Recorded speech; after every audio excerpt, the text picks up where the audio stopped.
Subscribe कीजिए हमारे channel studies टीजीके को और लेटेस्ट अपडेट पाने के लिए बेल आइकन को प्रेस करें। हेलो दोस्तों, आपका स्वागत है आपके अपने चैनल स्टडीज टीजीके के अंदर। दोस्तों, आज हम करेंगे भौतिक विज्ञान के कुछ महत्वपूर्ण प्रश्न। 25 क्वेश्चंस आज यहाँ पर हम देखेंगे। ठीक है, बहुत ही ज़्यादा अच्छे लेवल का क्वेश्चन है दोस्तों ये। तो शुरुआत करते हैं। यहाँ पर फर्स्ट क्वेश्चन यहाँ पर है दोस्तों, सार्वत्रिक गुरुत्वाकर्षण नियम का प्रस्तुतकर्ता कौन थे? तो दोस्तों ये थे न्यूटन। ठीक है, काफ़ी कॉमन क्वेश्चन है, बहुत बार एग्जाम में देखने को मिलता है। आगे चलते हैं। अगला क्वेश्चन है, किसी पिंड का भार, कोई भी पिंड का जो भार है दोस्तों वो क्या होता है? ध्रुवों पर अधिकतम होता है, सबसे ज़्यादा ध्रुवों पर होता है कोई भी चीज़ का भार। पिंड मतलब कोई भी चीज़ का जो वजन है, ठीक है, वो ध्रुवों पर सबसे ज़्यादा होता है और विषुवत रेखा पर सबसे कम होता है। ठीक है, विषुवत रेखा पर सबसे कम होता है। आगे चलते हैं।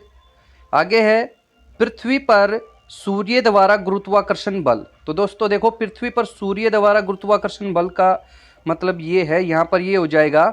और देखो, पृथ्वी पर सूर्य द्वारा गुरुत्वाकर्षण बल और सूर्य पर पृथ्वी द्वारा गुरुत्वाकर्षण बल दोनों बराबर होते हैं। ठीक है, सूर्य पर पृथ्वी द्वारा गुरुत्वाकर्षण बल और पृथ्वी पर सूर्य द्वारा गुरुत्वाकर्षण बल दोनों क्या होते हैं? इक्वल होते हैं। आगे चलते हैं। अगला क्वेश्चन यहाँ पर, पृथ्वी व सूर्य के बीच की दूरी यदि वर्तमान दूरी की अपेक्षा 2 गुनी हो जाए तो पृथ्वी पर सूर्य का गुरुत्वाकर्षण बल, ठीक है, कहने का मतलब जो ये है, सूर्य और पृथ्वी के बीच की जो दूरी जो वर्तमान में है, अगर ये दूरी जो है वो दुगनी हो जाए, ठीक है, दुगनी हो जाए, तो कहा गया है कि यहाँ पर सूर्य का जो गुरुत्वाकर्षण बल है वो क्या हो जाएगा? तो दोस्तों, सूर्य का जो गुरुत्वाकर्षण बल है वो पहले की अपेक्षा जो है 1/4 हो जाएगा। ठीक है, आगे चलते हैं।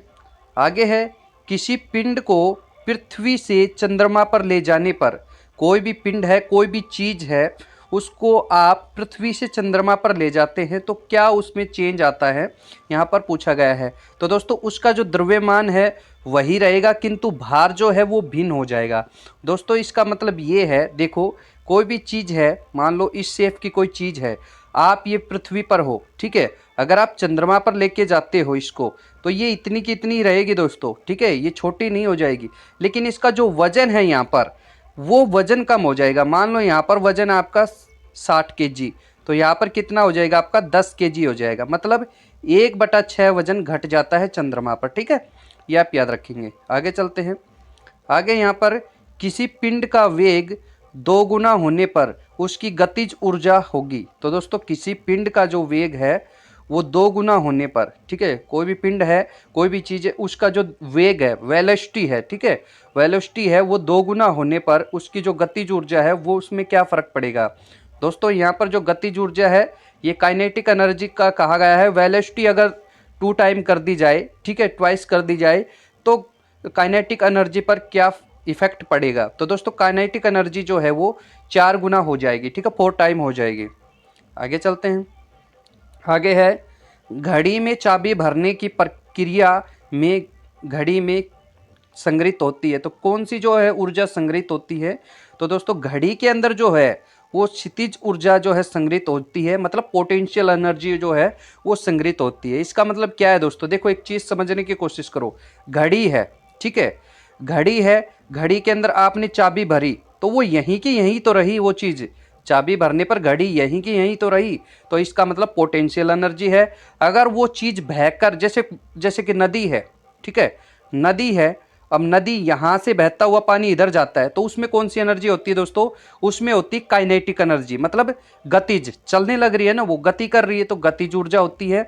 और जो एक जगह ठहरा हुआ हो, जैसे कि एक जगह ठहरा हुआ पानी रहता है, जैसे झील वगैरह का, ठीक है, किसी भी चीज़ का जो पानी एक जगह ठहरा हुआ होता है तो उसमें जो है वो क्षितिज ऊर्जा होगी। तो मतलब ये चीज़ आप समझ लो, जो एक जगह पर स्थित हो उसमें तो पोटेंशियल एनर्जी या क्षितिज ऊर्जा हो जाएगी, और जो चलती हुई चीज़ हो उसमें गतिज ऊर्जा होगी, काइनेटिक एनर्जी होगी। ठीक है, आगे चलते हैं। आगे है, पहाड़ पर चढ़ते समय व्यक्ति आगे झुकता है, जिससे, दोस्तों, उससे क्या होता है? देखो, व्यक्ति अगर पहाड़ पे चढ़ रहा है, ठीक है, चढ़ रहा है और वो आगे की तरफ झुक रहा है, तो उससे क्या होता है? उससे क्या होता है दोस्तों? वो अपना बैलेंस बनाता है, स्थिरता बनाता है, ठीक है, स्थिरता में उसकी वृद्धि होती है। आगे चलते हैं। आगे है परिक्रमात अंतरिक्षयान या उपग्रह भी हम कह सकते हैं से एक सेव या उसको पिंड कहा जा सकता है बाहर छोड़ा जाए तो यह है। देखो एक जो है यहाँ पर जो है परिक्रमात जो अंतरिक्षयान है उससे क्या है कि एक पिंड जो है उससे बाहर छोड़ा जाए तो उस पर क्या इफेक्ट होगा, क्या उस पर इन ऑप्शंस के हिसाब से आंसर होगा उसका। ठीक है, तो यहाँ पर देखो दोस्तों जो यान है अंतरिक्षयान है उसके साथ ही उसी वेग से गमन करेगा वो। ठीक है, जो पिंड है जैसे वो यान उस स्पीड से जो वेग से वेलोसिटी से चल रहा है उसी वेलोसिटी से क्या है वो पिंड चलेगा। ठीक है, आगे चलते हैं। आगे है यहाँ पर समुद्र के पानी का घनत्व बढ़ता जाता है जैसे जैसे। देखो दोस्तों यहाँ पर है अगर समुद्र का पानी का जो घनत्व है वो कब बढ़ता है। देखो समुद्र के पानी में क्या होता है, खारापन होता है। ठीक है, तो यहाँ पर जो आंसर है अपना ये हो जाएगा गहराई व खारापन दोनों में वृद्धि होने पर।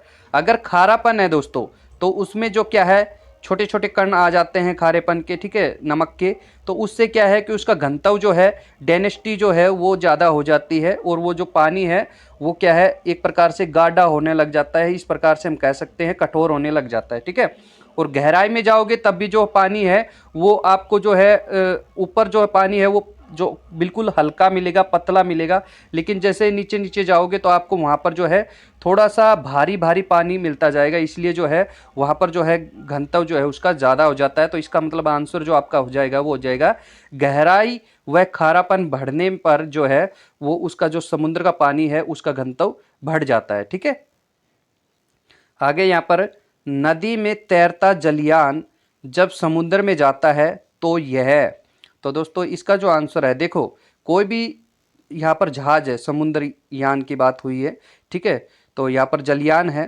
ठीक है, तो ये जलयान जो है समुद्र में मान लो ये यहाँ पर ठहरा हुआ है और ये समुद्र में एकदम से जाता है तो ये जो होता है दोस्तों ये समुद्र में जितना जो इसका पार्ट डूबता है नीचे, ठीक है, इस जहाज का उतना ही पानी जो है वो ऊपर उठ जाता है। ठीक है, तो इसका जो आंसर है वो हो जाएगा आपका थोड़ा सा ऊपर उठ जाता है। ठीक है, तो थोड़ा सा ऊपर उठ जाएगा उसका पानी। ठीक है, समुद्र का।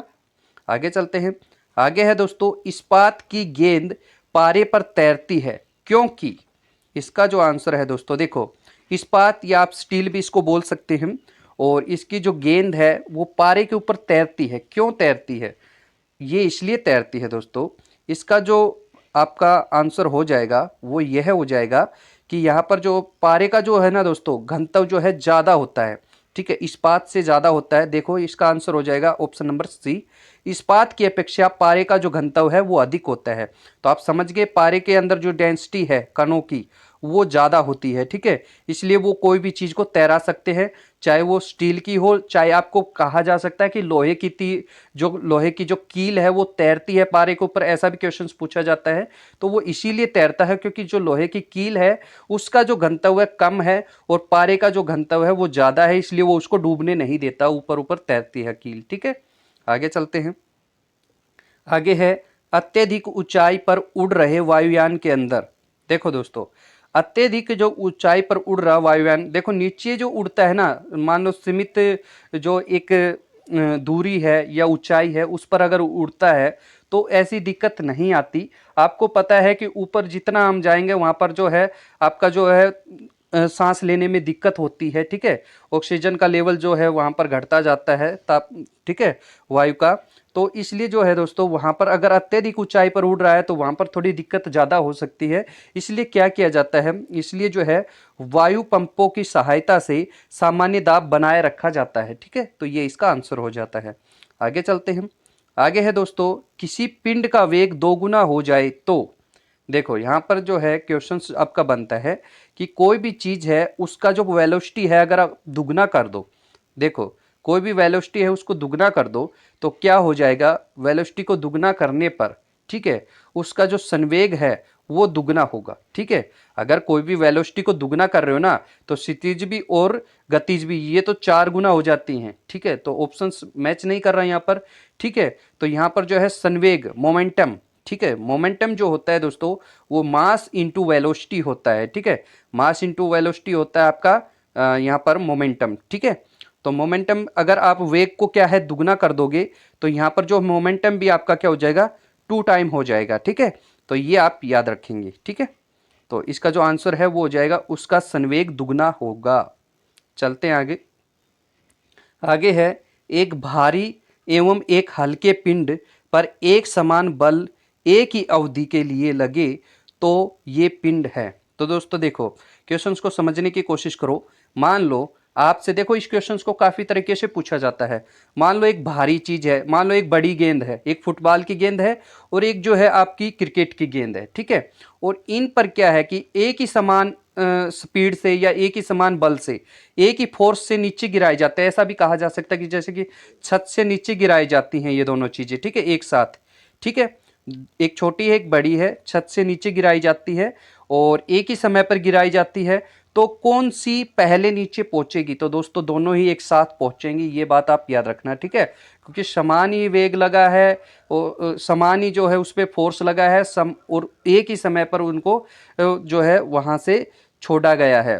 तो वो पिंड जो होंगे दोस्तों, वो इसका जो आंसर होगा, इसका आंसर आपका हो जाएगा एक समान संवेग से गतिमान होंगे। मतलब एक ही मोमेंटम से वो क्या है गतिमान होंगे, ठीक है। आगे चलते हैं। आगे यहाँ पर वायुमंडलीय दाब को मापने के लिए आवश्यक यंत्र है। तो दोस्तों ये तो काफ़ी कॉमन क्वेश्चन है, सभी को पता भी होगा, बैरोमापी, ठीक है। बैरोमापी से जो क्या है वायुमंडलीय दाब को मापा जाता है, ठीक है। आगे है हमारे शरीर पर वायुमंडलीय दाब बहुत होते हुए भी हम उसे महसूस नहीं कर पाते, क्योंकि देखो दोस्तों इस क्वेश्चंस को समझें अच्छे से। तो क्या है कि वायुमंडल के अंदर जहां हम रहते हैं पृथ्वी पर, वहां पर बहुत ज़्यादा जो है वायु दाब होता है, लेकिन हम पर उस दाब का असर नहीं होता। हम पर ऐसा वजन जैसा महसूस नहीं होता वायुमंडल के दाब से। क्यों नहीं होता, उसका वजह क्या है? तो देखो दोस्तों हमारे शरीर के अंदर भी एक दाब होता है, रक्त का दाब। वो जो होता है वो वायुमंडलीय दाब से थोड़ा ज़्यादा होता है, इसलिए जो है वो हमें महसूस नहीं होता, ठीक है। तो हमारे शरीर के अंदर जो है रक्त का जो दाब है वो वायुमंडलीय दाब से कुछ अधिक होता है, ये इसका कारण है, ठीक है।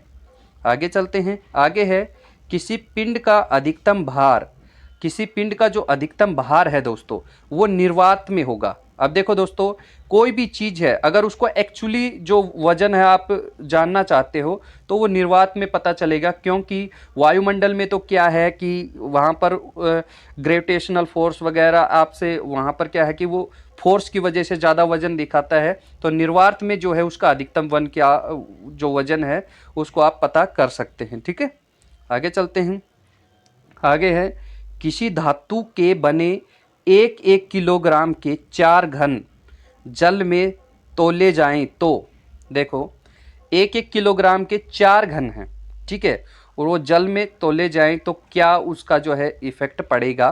तो देखो दोस्तों ये जो है जो सबसे छोटा जो होगा न्यूनतम घनत्व वाले घन का जो है भार भी न्यूनतम ही होगा। यही वजह है जो सबसे छोटा जो है न्यूनतम घनत्व होगा जिसके अंदर जो घनत्व जो है कम होगा तो उसका भार भी कम ही होगा दोस्तों। क्योंकि उसके अंदर देखो दोस्तों आप कोई भी चीज़ मान लो, इसमें आप 4 चीज़ रखते, कोई भी एक बैग लगा लो, आप एक बैग लगा लो, इसमें आप 4 चीज़ रखते हो, ठीक है, इसमें 5 चीज़ें रखते हो, तो आप भी ये चीज़ समझ सकते हो, ठीक है। इसके अंदर जो डेंसिटी है वो कम है तो इसका वजन भी कम हो जाएगा, इसकी डेंसिटी है वो ज़्यादा है तो इसका वजन भी ज़्यादा हो जाएगा। तो डेंसिटी कम तो उस घन का जो है भार भी कम हो जाएगा, मास भी कम हो जाएगा, वेट भी कम हो जाएगा, ठीक है।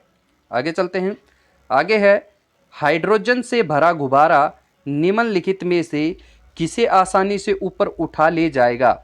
देखो दोस्तों हाइड्रोजन जो है दोस्तों एक ज्वलनशील गैस होती है, ठीक है, और ये जो है वायुयान के जो टायरों में भरी जाती थी पहले, लेकिन अब नहीं भरी जाती, अब इसकी जगह पर हीलियम को भरा जाता है। लेकिन सबसे हल्की गैस की बात करें तो वो हाइड्रोजन होती है, लेकिन ये ज्वलनशील होती है इसलिए इसको नहीं भरा जाता अब, ठीक है। तो इसमें क्या है दोस्तों हाइड्रोजन से भरा गुब्बारा जो है निम्न में से किसे, और ये हाइड्रोजन से भरा हुआ गुब्बारा हल्का होता है, इसलिए आपसे पूछा जाता है, देखो एक ऐसा क्वेश्चन भी आपसे पूछा जाता है कि हाइड्रोजन से भरा हुआ गुब्बारा जो है वायु में ऊपर उड़ता है, क्यों उड़ता है? तो दोस्तों वो क्यों उड़ता है? क्योंकि हाइड्रोजन गैस हल्की होती है, ठीक है, इसलिए वो उड़ता है, ठीक है, ये आपका कारण हो जाएगा यहाँ पर। और इसका जो आंसर है क्वेश्चंस का वो आपका हो जाएगा, ये जो हाइड्रोजन से भरा हुआ गुब्बारा है वो 1 किलोग्राम ढीले ढाले रूप से भरे पंख को उड़ा सकता है। ठीक है, 1 किलोग्राम जो ढीले ढाले पंख भरे हुए होता है उसको उड़ा सकता है बस। ठीक है, आगे चलते हैं। आगे है दोस्तों, किसी झील में एक पत्थर फेंकने पर जैसे जैसे वह जल के नीचे डूबता जाता है उस पर उत्प्लवन या उपथ्रस्ट फोर्स जो है वो क्या होता है, उस फोर्स का क्या मतलब होता है उसका। तो दोस्तों वो जो है वो एक समान रहता है। ठीक है, क्योंकि वो धीरे धीरे नीचे जाता है तो एक ही समान उसका रहता है फोर्स। आगे चलते हैं। आगे दोस्तों, पारे की दो बूंदों को संपर्क में लाने पर वे मिलकर एक बड़ी बूंद बनाती हैं। इसका कारण है ध्रुवों पर। ठीक है, ध्रुवों द्वारा। तो दोस्तों इसका मतलब ये है, मान लो आप पारे की दो बूंदें ली। ठीक है, तो ये क्या है कि अगर आपस में आप इनको टच कराओगे तो ये पूरा का पूरा ने एक बन जाएगी बूंद। ठीक है, एकदम से क्या है ये जुड़ जाएगी, एक बन जाएगी। तो इसका रीजन ये है दोस्तों, ये जो है फैल के नहीं रह सकता पारा।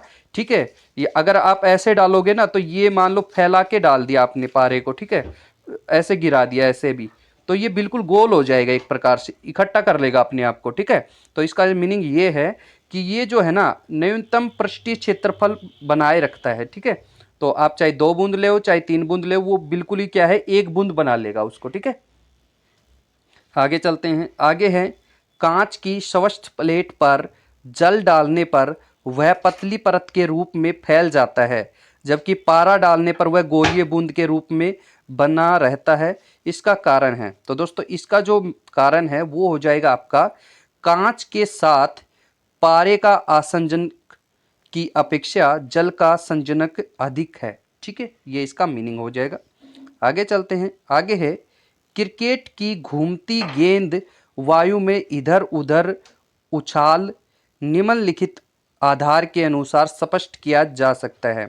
तो दोस्तों जो ये है ये बर्नौली थ्योरम के द्वारा स्पष्ट किया जा सकता है। ठीक है, आगे चलते हैं। आगे है, रेलवे प्लेटफॉर्म के किनारे पर खड़े युवक के सामने तेज गति से रेलगाड़ी गुजरने पर युवक के ऊपर क्या असर पड़ता है। तो दोस्तों युवक के ऊपर जो असर पड़ता है वो जो है गाड़ी की तरफ गिर पड़ता है। इसीलिए तो कहते हैं कि जो ट्रेन है उसके ज़्यादा नज़दीक जो है वो खड़ा नहीं होना चाहिए। ठीक है, तो दूर खड़ा होना चाहिए। ठीक है दोस्तों, तो ठीक है दोस्तों, आज की वीडियो यहीं तक थी। आपको वीडियो कैसी लगी कमेंट बॉक्स में अपनी राय जरूर देना दोस्तों। ठीक है, अच्छी लगी तो लाइक कर देना। मिलते हैं नेक्स्ट वीडियो में, तब तक के लिए थैंक यू दोस्तों।